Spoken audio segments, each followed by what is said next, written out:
Amidst the diversity of background, culture, beliefs, and practices, the Lord puts these young lumens together in an event such as this that they may experience sweet fellowship as they daily learn to submit themselves in Christ. Join us as we witness how these children experience unity in Christ amidst diversity.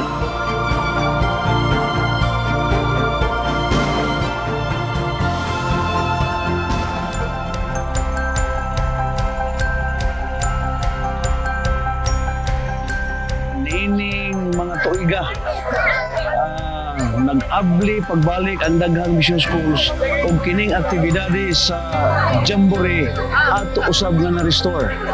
Tungod kay usa kini ka-activity nga makita nato ang bunga sa mga hago sa ato nga mga missionaries. Ato gi-congratulate you sa tanan ang atong mga volunteer teachers nga naghatag yun og dako nga pagtagad sa pagbansay sa itong kabataan, sa pag-develop sa ilang confidence, sa pagbaid sa mga talento o mga skills aron na kining mga kabataan sa dili pa sila mamahimo unya nga mga magbubuhat sa kaumhan aron sa pagpasabog usab sa maayong balita. Usa sila sa mga prospect na to nga mamahimo unya estudyante dinhi sa ato sulod sa school.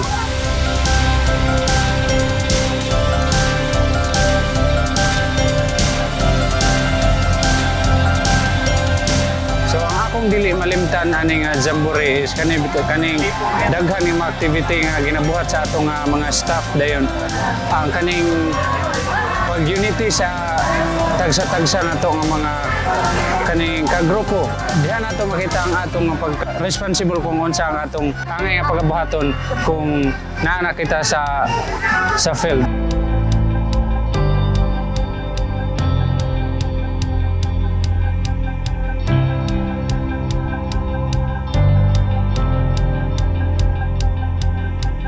Nalipay kog dako nga nakaabot ko dire sa kapihan niya. Daghan kog natun-an og dako gyud kay akong kalipay bisan pag daghag mga pagsulay basta buhat sa Ginoo kaya ra niya para niya.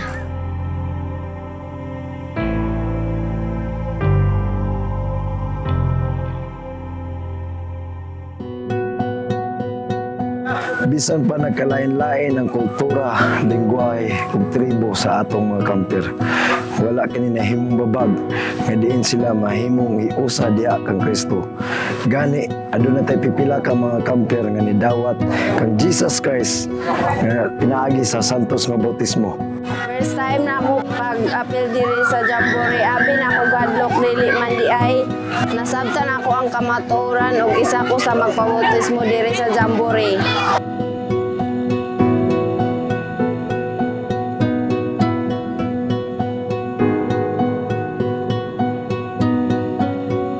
Dako gid akong nakatunan bisag kalahi-lahi sa atong mga tribo apan naiusa ta pinaagi kang Kristo labi na usab sa akong mga ka-unit nga deaf student kinahanglan gyud ang dako nga pasensya mao gid nang akong na-learn.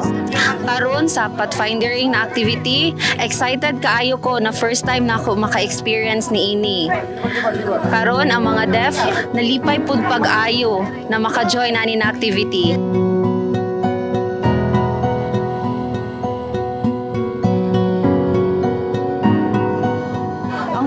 Dasig kaayo. Grabe mo wala sila ginabati og kakapoy. Dayon every worship wala pa nanawag ang camp director.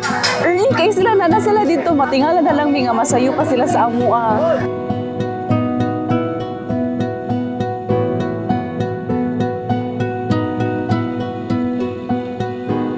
Aside sa taas nga Bactoson padulong sa Mission School ug paanhi diri sa Santo Domingo, isa pod sa among challenge is ang pangkonsumo sa mga kabataan para diri sa camping.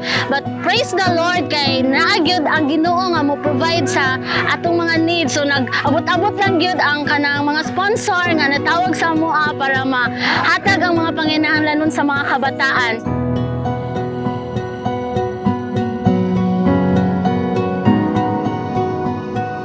po ng pasalamat sa mga sponsors sa atong Jamboree karon nga nahitabo diri gihil sa Sulans Comprehensive High School Paralumads nga ang mga kabataan pwedeng lipaya.